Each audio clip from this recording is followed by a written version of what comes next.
অপরাধের বিচার না হলে তো আর দেশে বিচারের উপরই মানুষের কোনো ধরনের আস্থা থাকবে না।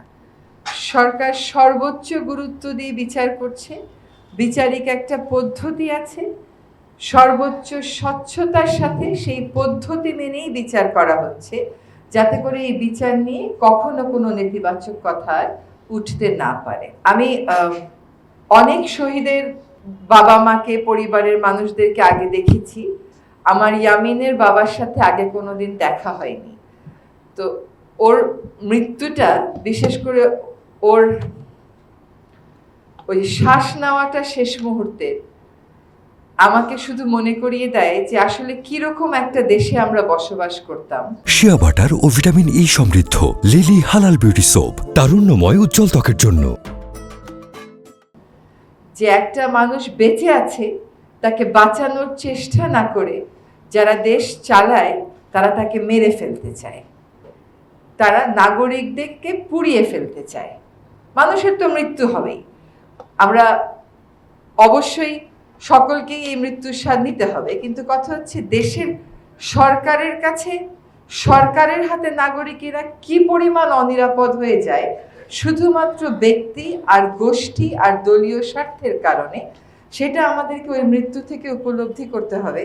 আর যদি দেশকে আমরা ওই ব্যক্তি, গোষ্ঠী আর দলীয় স্বার্থের উপরে রেখে পরিবর্তন না করি, তাহলে আসলে বিচার শুধুমাত্র একটা প্রাতিষ্ঠানিক আয়োজন হয়েই থাকবে, আর এই অন্যায়গুলো বারবার হয়তো রিপিটেড হবে।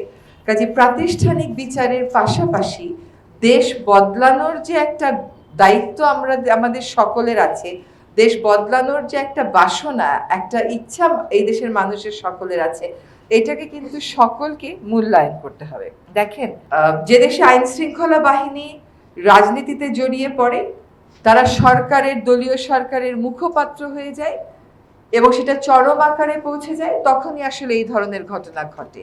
সেই অবস্থা থেকে উত্তরণ তো রাতারাতি সম্ভব হবে না। আমাদের সকলকে সবসময় সজাগ থেকে ওই পরিবর্তনের জন্য কাজ করে যেতে হবে। এই যে এখানে যে হত্যাগুলোর বিবরণ আবার দেখলাম, দেখেন এদের সাথে যারা জড়িত, যারা নির্দেশদাতা, তারা কিন্তু প্রায় সকলেই দেশ থেকে পালিয়ে যেতে সক্ষম হয়েছে। এই যে দেশ থেকে তারা চলে যেতে সক্ষম হলেন, এইটাও তো একটা বিচারের দাবি রাখে। তারা কেমন করে দেশ থেকে চলে গেল? আপনি তাদের অনুপস্থিতিতে তাদের বিচার করবেন, তারা উপস্থিত থাকলো না, তাদেরকে আমরা উপস্থিত রাখতে পারলাম না। এইখান থেকেও কিন্তু আসলে বোঝা যায় যে রাষ্ট্রযন্ত্রের কোন কোন জায়গায় বিচারহীনতা একটা স্বাভাবিক বিষয় হয়ে দাঁড়িয়েছে।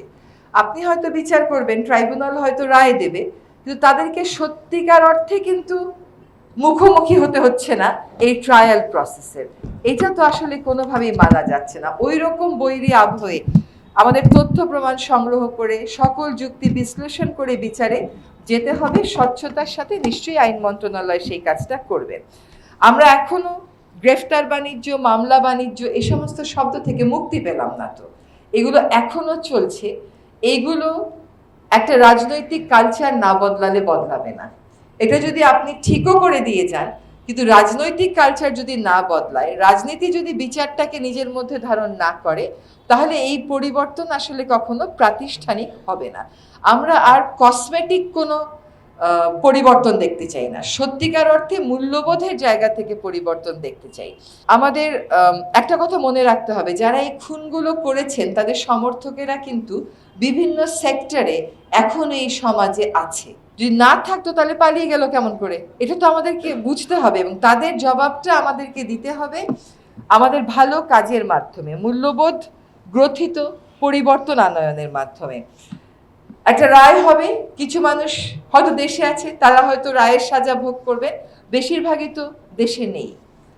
ফলে বিচারের আরেকটা দিক নিয়ে আমাদের সকলকে ভাবতে হবে যে আমাদের সন্তানেরা যেই তাড়নার থেকে জীবন দিয়েছেন, একটা পরিবর্তিত বাংলাদেশ যদি না গড়েন, কিছু ফাঁসি, কিছু কারাদণ্ড দিলে কি সত্যিকার বিচার হয়ে গেল? আমাদের সত্যিকার বিচারটা হবে একটা মূল্যবোধ কেন্দ্রিক সমাজ আর রাষ্ট্র ব্যবস্থা গড়ে তোলার মাধ্যমে।